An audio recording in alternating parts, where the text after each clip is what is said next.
MLA Dhanpal Suryanarayana గారు ఊర పండుగలో పాల్గొంటా ఉన్నారు. వారితో మాట్లాడే ప్రయత్నం చేద్దాం. సార్, మీకు ముందుగా ఊర పండుగ శుభాకాంక్షలు. ముందుగా హిందూ నగరంలో ఈరోజు కనీవిని ఎరగని రీతిలో సుమారు 1,00,000 మంది పైన ఈ ఊరు పండుగలో పాల్గొంటున్న ప్రతి ఒక్కరికి, హిందూ సోదరమణులకు, యువకులకు, చిన్నారులకు ఊరు పండుగ శుభాకాంక్షలు. ఆషాఢ మాసంలో వచ్చే ఈ ఊరు పండుగ ప్రతిరోజు అంటే అమ్మవారి ఆలయాల్లో ప్రతిరోజు పండుగనే. గతంలో వర్షకాలంలో వచ్చే ఇతర వ్యాధులతోటి ప్రజలు ప్రాణాలు కోల్పోయేవారు. దాంతోపాటు రైతులకు ఇబ్బంది కలగదు.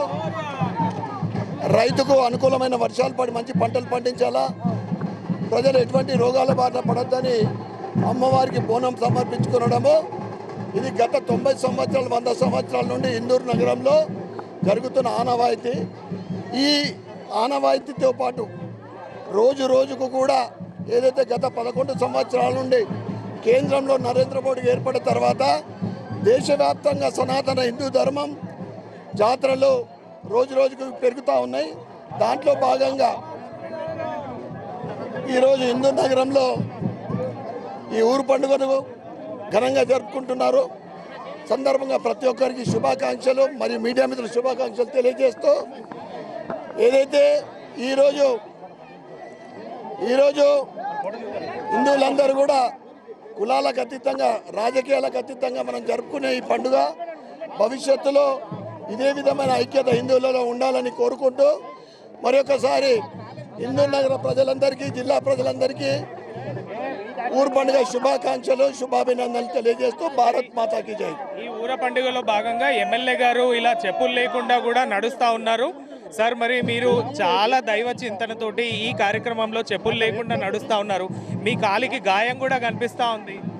నాతో పాటు వేలాది మంది చెప్పులు లేకుండా నడుస్తారు.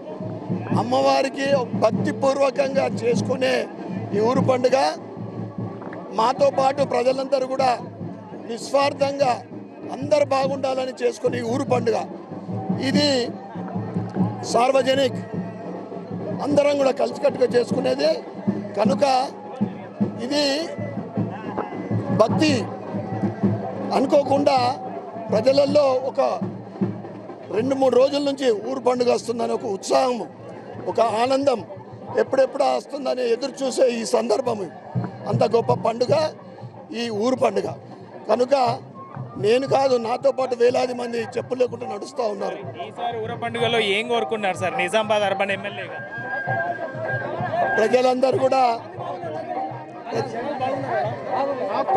కూడా సుఖ సంతోషాలతో ఉండాలని, ఏదైతే ఈ ప్రభుత్వము ముఖ్యంగా పేదల కోసం ఇచ్చిన హామీలన్నీ కూడా నెరవేర్చాలని, మహిళలకు